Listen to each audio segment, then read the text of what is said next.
तो कहते हैं तुमने उस दरगाह का मैल नहीं देखा, धर्मराज के तिल तिल का लिखा।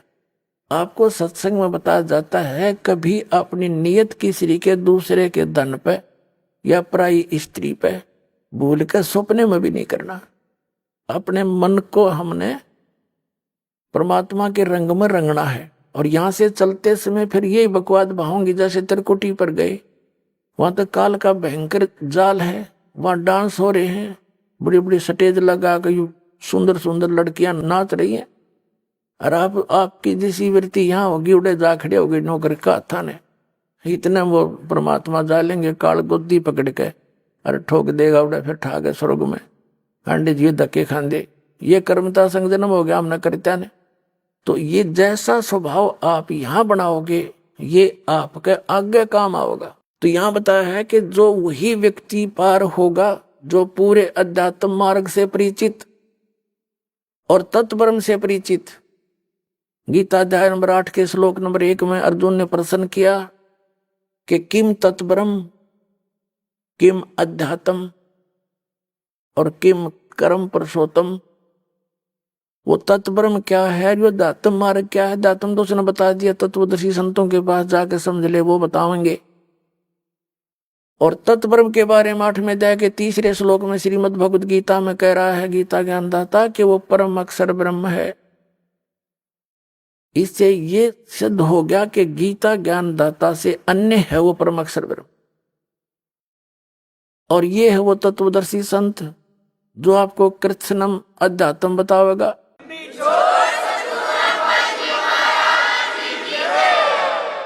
कबीर साहब कहते हैं मां मुंडो उस गुरु की जिसते संशय ना जा। कहते धिक्कार ऐसे गुरु से जिसका आपका शंका निवारण नहीं होता और आपका जीवन नाश हो जाता है। तो क्या बताया है इसमें कि जो कबीर साहब कहते हैं ज्ञान संपूर्ण होया नहीं, अर्धा नहीं छदावे और देखा देखी भक्ति का यो रंग नहीं ठहरावे। अब पुणात्माओं इस भक्ति मार्ग में सबसे पहले गुरु की भूमिका होती है।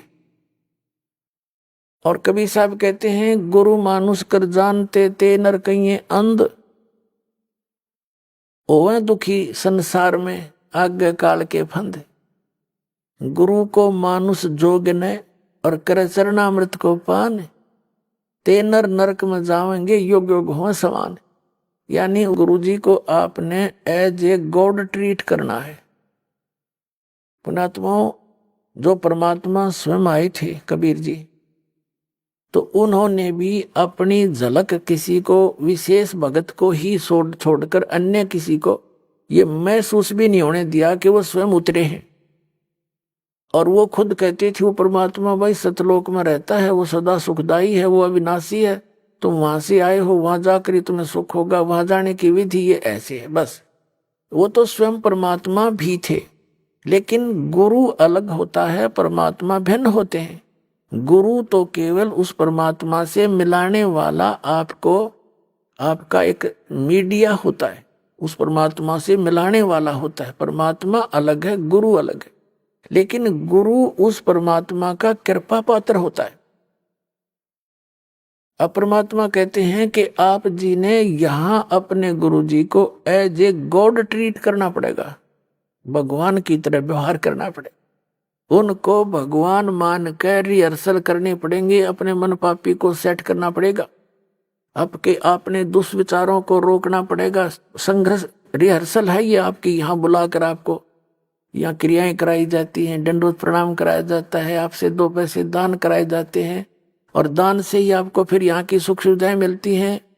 कहते हैं देते को हर देत है, जहां तहां से आन, अन्ना दिया फिर मांगते फिर यो, परमात्मा सुने नहीं कान। तो जब तक हम दान नहीं करेंगे, धर्म नहीं करेंगे, तो आपको देगा कहां से। जैसे आप देखते हो एक तो कारों में चलता है और एक भीख मांगता फिर रहा कागज चुग गए। अब वो दिए बाबा को चौनी ना दे, सैकड़ा में एक आधा को दे, जा 2 रुपये मुश्किल दे। तो कहते हैं देते को हर देत है। आज एक व्यक्ति के ठाठ है आगो तो आगो यहाँ झूठे, इस झूठी यहाँ के ठाठ जो है कार भी है, कोठी भी है, फैक्ट्री भी लगा रखी है, तो वो पिछले जन्म का पुण्य है उसका। देते को हर देत है, जहां तहां से आन और ना दिया। जिसने दान नहीं करा मनुष्य जीवन पाके, और दान भी सुपात्र को हो, कुपात्र का किया हुआ व्यर्थ है। तो कहते हैं ना दिया वो मांगते फिरियो, फिर भगवान सुने ना कान। वो तो अब है आपका समय, जो दान आपने जो कर्म बनाने हैं, तो अब ये समय भी अब मिला आपको, जो पूर्ण संत भी ईव मिला। यहां किया हुआ आपका प्रत्येक अध्यात्म प्रयत्न 100% सफल होगा, क्योंकि पूर्ण गुरु और पूर्ण ज्ञान और पूर्ण भगवान। कहते हैं गुरु बिन माला फेरते, गुरु बिन देते दान, गुरु बिन दोनों निष्फल है, चाहे पूछो वेद पुराण। और गुरु पृथ्वी पर कोई है नहीं इस दास के अतिरिक्त। आपके जच्चो चाहे मत जच्चो,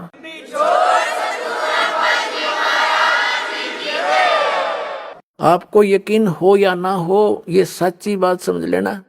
बुद्धिमानों को तो यकीन हो ही चुका होगा, ये सारे दिखा दिए किसी गुरु थे। जिसको अध्यात्म ज्ञान नहीं वो टीचर किसा, जिसको अपने सिलेबस का ज्ञान नहीं वो अध्यापक कहाँ का।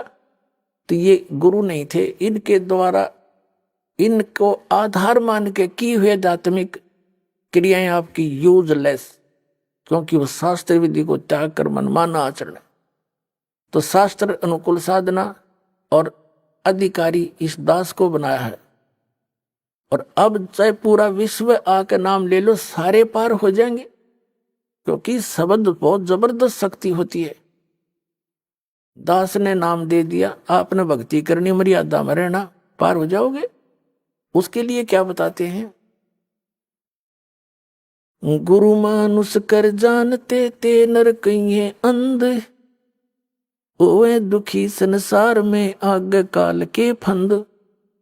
जैसे इस दास के स्थान पर परमात्मा होते तो कैसे व्यवहार करते आप तो खैर आप ही जानो, लेकिन दास को पता है मैं क्या करता है। जब भी उनके सामने आता, आंखों में आंसू होते और उसके चेहरे की तरफ देखते रहते। अब उसके सामने ठीक है, अब तो हम as a Guru he deal करेंगे, अपना दुख भी रोवांगे। कहते हैं जय इब क सतगुरु मिले, जय इब क सतगुरु मिले, सब दुख आखूं रो, चरणों ऊपर शीस धरूं, कहूं जो कहनी हो।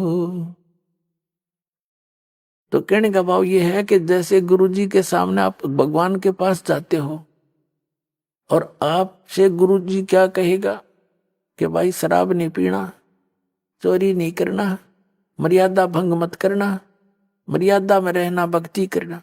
और आप मेरे सामने आकर के झूठ बोल दोगे किसी भी पॉइंट के, भगवान के सामने आप जाते हो, झूठ बोल सकते हो? दास का तो कलेजा फट जा झूठ बोलती आना।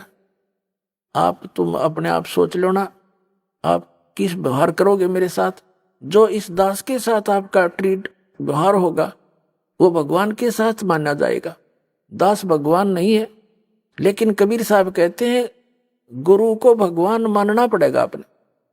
जैसे गणित के ऋण का एक प्रश्न होता है, उस प्रश्न को हल करने के लिए मूलधन ज्ञात करना होता है।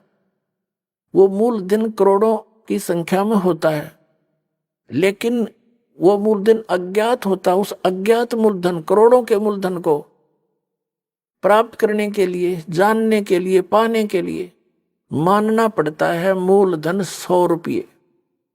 वो 100 रुपये मूलधन नहीं होता, लेकिन उसको सपोज करे बिना वो मूलधन मिले नहीं जिसके लिए प्रयत्न हम करेंगे। तो हमारा मूलधन है कबीर साहब, लेकिन उस कबीर साहब को पाने के लिए आपने मानना पड़ेगा, मान लीजिए रामपाल कबीर साहब, एज ए ट्रीट नो करना पड़ेगा।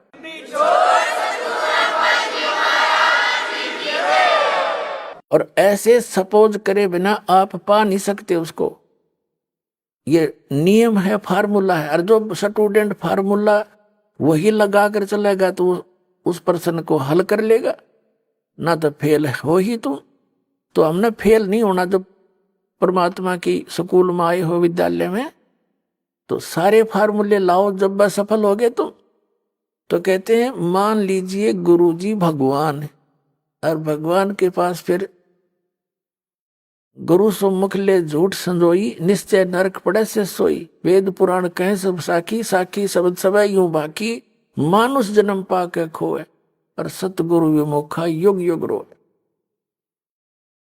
गुरु सम्मुख ले झूठ संजोई, गुरु खा के झूठ बोले, निश्चय नरक पड़े से सोई।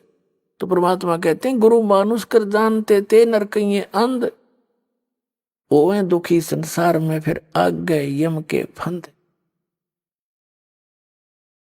अब क्या होगा पुण्यात्माओं? जैसे क्या बताया है कि शरण पड़े को गुरु संभाले, जान के बालक भोला रे। कहे कबीर तुम चरण चित रखो, जो सुई में डोरा रे। ऐसा भेद संबंध बनाओ अपने गुरुदेव के प्रति, वो नकलियों के प्रति नहीं। नकली तो काल के दूत है, उन्हें तुरंत त्याग दो। कई भक्त चिंतित हो जाते हैं कि कहीं हम उन गुरुओं को छोड़ दें और कहीं हम हमारे ऊपर आपत्तियां ना आ जाए। आपत्ति तो उनके शरण में आऊंगी तुमने, उन्हें छोड़ दें तो जान बचेगी तुम्हारी। गरीबदास जी कहते हैं झूठे गुरु के लीतर लावे, और करते हैं काट घसीटे। इनके पीटे पाप नहीं है, इन निश्चय पीटे। इसे घटिया ये गुरु है। ये अनमोल जी उनका नाश करने लग रहे, अपना भी आप श्रद्धालुओं को मिसगाइड करे। तो कबीर साहब कहते हैं झूठे गुरु के पक्ष को, और तजत न लावे वार, और द्वार न पावे शब्द का वो भटके वार ही वार। फिर कहते हैं जब लग गुरु मिले नहीं साचा, तब तक गुरु करो 10 पाचा। जब तक सच्चा गुरु नहीं मिले, चाहे कितने गुरु बदलने पड़े, उसमें पाप नहीं लाभ होगा।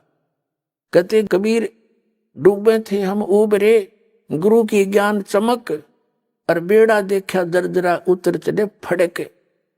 जैसे नौका टूटी ही और मझदार में जा रही हो, नीचे से पानी भरने लग रहा हो, और साथ में कोई दूसरी ले जाकर खड़ी कर दे बिल्कुल ओके, और उसने कहे या डूबेगी भाई, देखिए पानी भरने लग रहा है इसमें, और आ जाओ इसमें। विलंब कूद जाएंगे वो 1 सेकंड में। जो विकल्प नहीं हो तो डूबेंगे। अगर विकल्प खड़ा कर दिया कि या ठीक सर इसमें आ जाओ, और फिर भी ना दे, फिर तो वो भांग पिए बैठे हैं घुटनों पानी में भी बड़े हैं, और फिर भी नो के ओके है। तो जो दास प्रमाण दिखा रहा है, और ये नौका साथ में खड़ी कर दी कि ये है ओके इसमें आ जाओ, और यह सारी डूबेगी तुम्हारी, और अब भी उनको नहीं छोड़ रहे। उन्हें तो फिर नशा गणा हो रहा है, वो उनका क्या करें फिर हम। कबीर साहब कहते हैं कि ये चातुर पुरानी चोर हैं। इतना ज्ञान दास ने बता दिया, और उनकी दाख उनने तो कुछ ध्यान देना चाहिए। जो संत गुरु पद पर बैठे हैं, तुम क्या करने जा रहे हो? तुम्हारा ज्ञान फेल कर दिया। और फिर भी बोले आत्मा नहीं कहते भाई चलो वह भी आ जाए, उन्होंने भी कह दे भाई बिल्कुल ठीक है, नहीं तो गलत बताओ मेरे ज्ञान को। मैं बार बार कह रहा हूं ये गलत बताओ, गलत कह रहा हूं। और गलत नहीं कह रहा तो स्वीकार करो, इन छोड़ दो परमात्मा के बच्चों ने, क्यों दुश्मन बने बैठे हो तुम।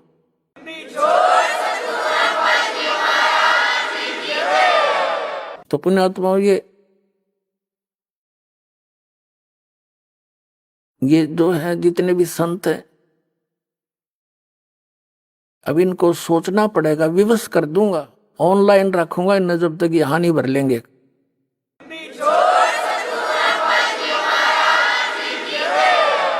कबीर साहब कहते हैं चातुर प्राणी चोर हैं।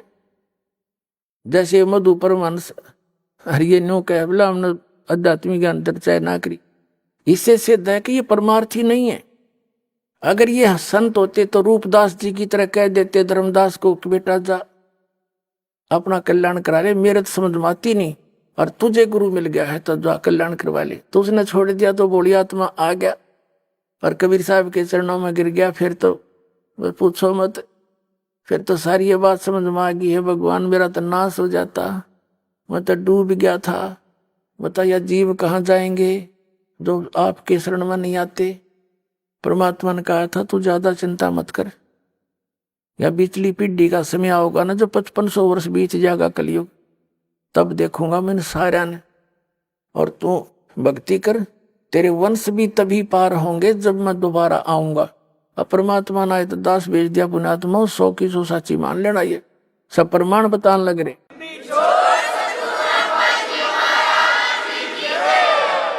तो कबीर साहब कहते हैं चातुर प्राणी चोर हैं, मूड मुग्ध है ठोठ। इतने प्रमाण देख के भी जो मूर्खा के चिपके रहेंगे नकलियां के, कहते वो तो मूड मुग्ध है ठोठ, वो तो कति ओलंड है, देसी भाषाओं का बौड़ी बूझ है। इतने प्रमाण देख के और फिर उनके बैठे उन सतगुरु मान रहे, और फिर परमात्मा कहें जय वो फिर भी नहीं आते है ना, हमने उनकी जरूरत भी नहीं है। चातुर प्राणी चोर हैं ये, मूड मुग्ध है ठोठ, और संतों के निकाम के उनको दो गलजोट। वो तो और दृढ़ कर दो उनको, मरे रहो वहीं पर। इतना ज्ञान समझ के भी ना मानते। तो पुण्यात्मा प्रसंग चल रहा था कि कर लो गुरु वकील मुकदमा भारी है। बहुत सबसे खतरनाक केस यू है आपका इस सृष्टि में कोई है तो आप काल की जेल में बंद हैं, और ये सिर्फ काल की खुली जेल है। आप ही से बच्चे पैदा करवा कर आपको एक और बंधन में बांध रहा है, और अपना करो धंधा रखाओ हैं, और मर जाओ फिर गधे बन जाओ, दूसरी जेल वो कठिन जेल में भेज दिया। तो कहने का भाव ये है कि अब आपको ये दास वकील मिल गया इस पृथ्वी पर, दूसरा वकील इस वकालत करनिया नहीं है इस काल के साथ में। और अब आप सभी ने ये वकील करना पड़ेगा, पूरे विश्व ने।